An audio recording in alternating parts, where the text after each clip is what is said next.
Beratlis grew up a second-generation Greek-American family in Northern California. Her latest collection, Dust Bowl Venus, was published in May 2021. She is also the author of Alkali Sink, published by 16 Rivers Press in 2015.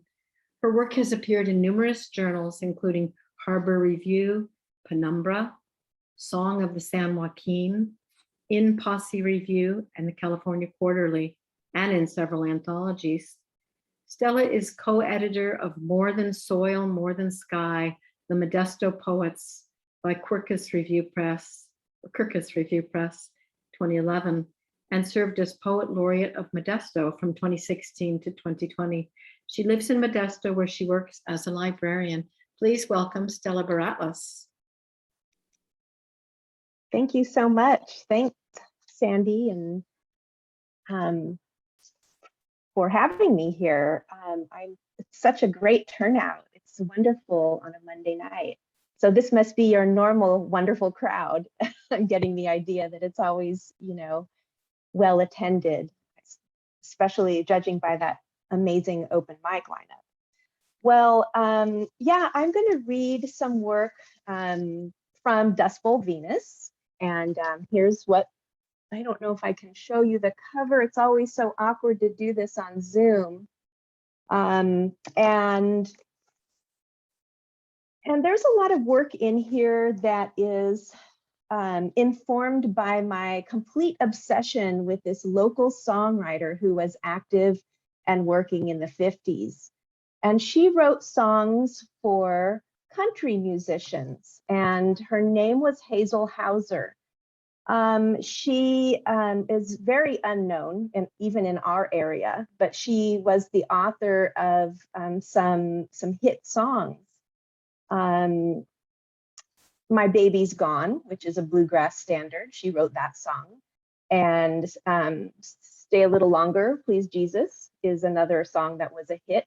That was written by a woman from Modesto. So, part of my project with Dust Bowl Venus is to kind of resurrect this woman and to offer some imagined settings and life experiences that she may have had, and just to bring her alive. So the book is structured with lyrics from her songs to separate the different parts of the book. The first poem, the title is What Grows Here. You remember the names.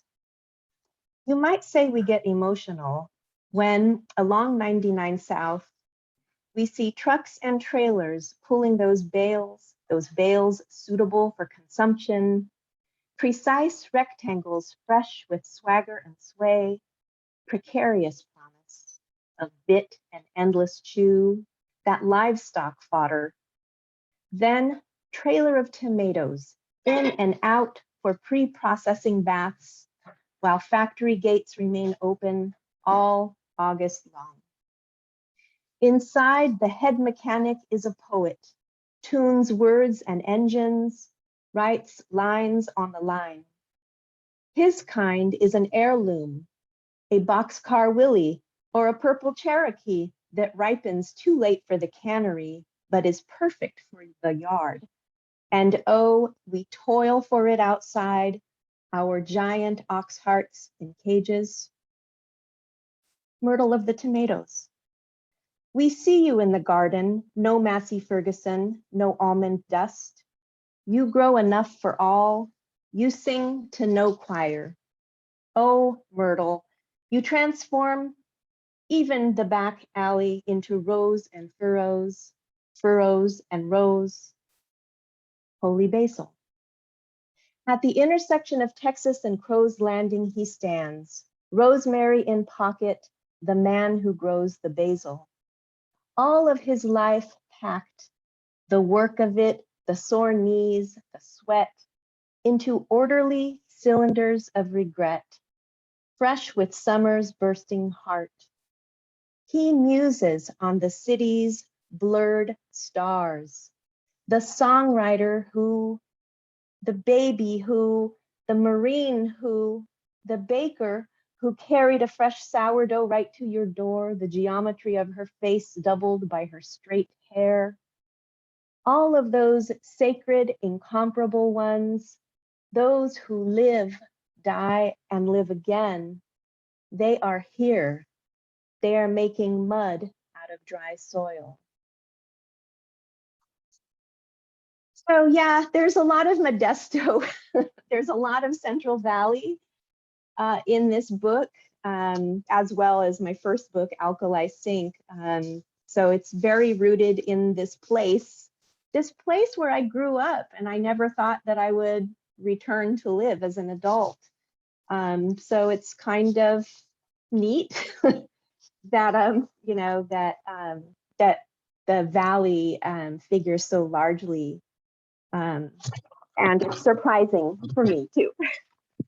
All right, so the next poem is titled Ora Mills Dream, and this is a poem that is inspired by the origin story of Modesto, and it involves the McHenry family. And recently, there was some research done, and it revealed that one of the McHenry brothers was actually a Civil War deserter who changed his name, and so McHenry was the name that he made up for himself. And I was fascinated by that. At the same time that I was writing this poem, Modesto decided to deal with a terrible crisis of unhoused families by creating a city of tents under a bridge, which was just, you know, I mean, it was just an appalling situation, and the solution also seemed appalling to me. So that's referenced in this poem, Ora Mills Dream. I am a founding father of this city, which rediscovers itself every day as new arrivals check in at the station, and children take rations to their tents, then play under the bridge, watchful, waiting for the missionaries to arrive with clothes and salvation, waiting for their inheritance of sidewalk, of median strip.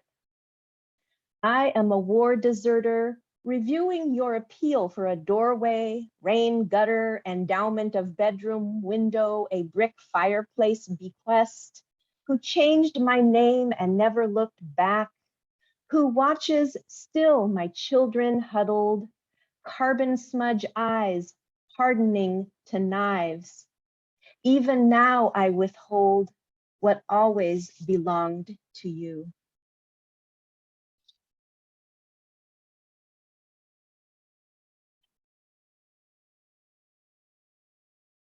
This next poem is titled Ode on a Bic Turntable. So Bic, B-I-C, is a brand of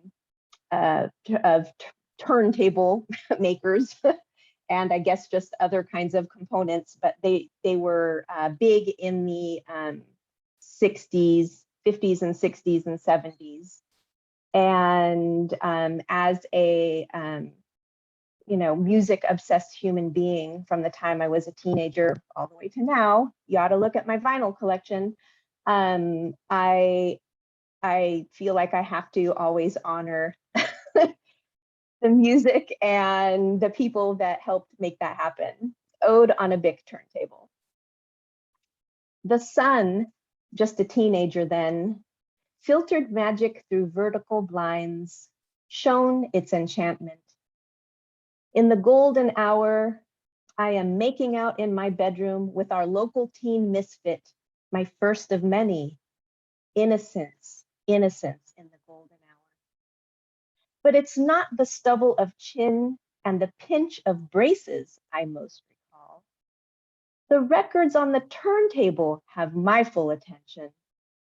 Black Market Clash, B.B. King, Freddie King. Oh, Brent, ruler of my young poetry heart, and my sisters too.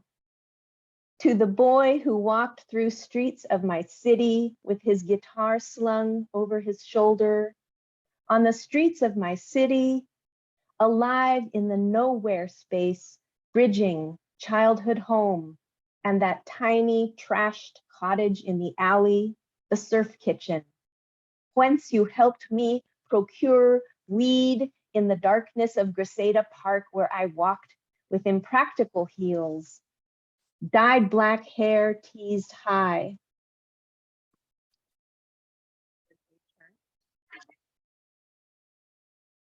Dyed black hair teased high.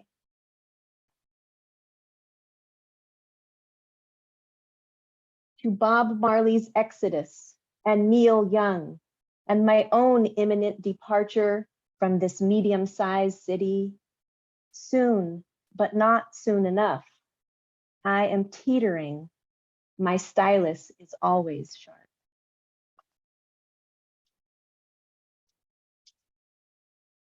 And then the last one, the last Modesto poem that I'm going to read tonight from Dust Bowl Venus is titled Water, Wealth, Contentment, Health. And that is the slogan that's on the arch that is downtown in Modesto. So so it's in 4 parts. The first part is H2O. In this city of drought or atmospheric river, you lean against me, slightly behind my body, hand in pocket. I superimpose a smaller form against your height. Meanwhile, shadow selves behind the smiles arrange this other shape, this fractal of us, a sentient creature threatening its own weather, a willy-nilly water cycle, inevitable torrent. If my credit score were higher, we'd be married, Modesto. You were my first choice, the most valuable asset in a field of questionable possibilities. And then the second section is an infinity sign. For a 2-month period, she felt calm inside the snow globe fog world when the clock struck onion-scented midnight. And the next section is health. Epigenetics has transformed the way we think about genomes. Oh, really, Modesto? The prefix epi, over, outside of, around, suggests factors layered atop the map. Beloved city, what a wonder. In what tender ways do your fingers press into our very genes to make a point about chaos? Each twinkle gland comprises a point on your elevated arch, builds an altar to Our Lady of Activated Cells. Your downtown, a sensitive gut brain, signaling neurotransmitters to destinations unknown, keeping us out of range, barely within love's reach, while we walk beside monsters and stopped trains. Still, we endeavor incandescent. Okay, so that is Dust Bowl Venus. So thank you for the nice visuals. It's wonderful. I'm going to read a few poems from my first collection, Alkali Sink. I'm going to smother you with Central Valleyness. This is the opening poem from that book, Coda Farms, South Dos Palos. And it's inspired by the Coda family, and they are rice growers down in South Dos Palos, and they grow an heirloom kind of rice that is pretty well known, and you can't just buy it in stores, or it's in fancy stores and farmers markets. Coda Farms, South Dos Palos. Rice loves the pixelated hills, the valley oak in the center of every orchard, silos quivering in the distance, cubic tons of highway grit and thermal inversion, merging to a point near Dos Palos, that whirl of wanting, one valley south, where inflorescence dangles heavily in the paddies like a pendulous goodbye. I've missed you like breath, like kernels of truth. Let's meet in the fields and grasp at heads of rice turning ochre in the husks, while our central nervous systems vibrate and hum like idling harvesters waiting for the fields to drain. So yeah, that's my sexy tractor poem. That's my goal in life. Erotic agriculture poems. And then the other poem that I will read from this collection, Alkali Sink, is titled Patterson Pass. And this poem was chosen along with a lot of other poets' work and writers' work to be in the new San Francisco Transbay Terminal Jenny Holzer exhibit or installation. And I went there once to try to see it, but there was so much other work there rotating around in the giant LED letters that I never got to see my poem there. Patterson Pass. This is the place that inhabits us, the place where inversion, layering down, spills water into trough and tap of valley. Altamont of my rib, aqueduct of your chest, anchor of homes, totem of tract and sky, tied up in blue's drawstring bag.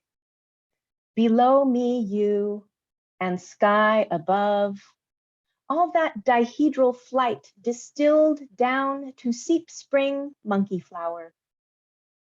This landscape has settled into a familiar refrain. Kestrel, kite, shrike, red tail, folding into the blade, sometimes a crow, sometimes a man saying, hey, an exhalation. Here, uncertainty does not seem complex. Loaded as it is onto crackling pallets and driven off to substations of the West, wind and how we don't understand the farming of it, how the mills hum, moan, susurrate hoarsely, how the skin cartwheels into windmills, electromagnetic field, or the houndstooth scoring of riparian beds, or the sleek catwalk of girder. We can't see the tomorrowland of here, only a cow's 4 feet plugged into the hills. So that was Patterson Pass.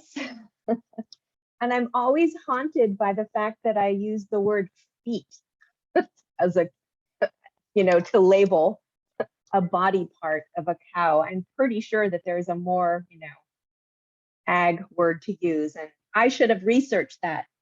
Damn it, because I'm a librarian, but there it is. I think that I am just at about 15 minutes. So I will just wrap it up by reading one more poem. I have some new work and I would like to read it for you. And it is one long-ish, not that long. It's one page, but it's single-spaced. This poem, After Watching Carnival of Souls, is the title. A masterpiece, he said, his favorite horror film. And all night I wondered, and this morning I still wondered about Candace Hillegas, her hollow eyes, seeing what they saw, what anyone's eyes ever see. Did she want the shadow people rising from the polluted salt lake?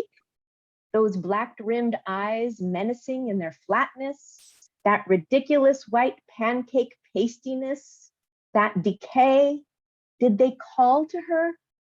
Because I too am becoming an automaton, a frenzied dancer, a figure on a jewelry box, mechanism sprung, unable to stop the inevitable movement to the carnival ballroom where I dance against my will.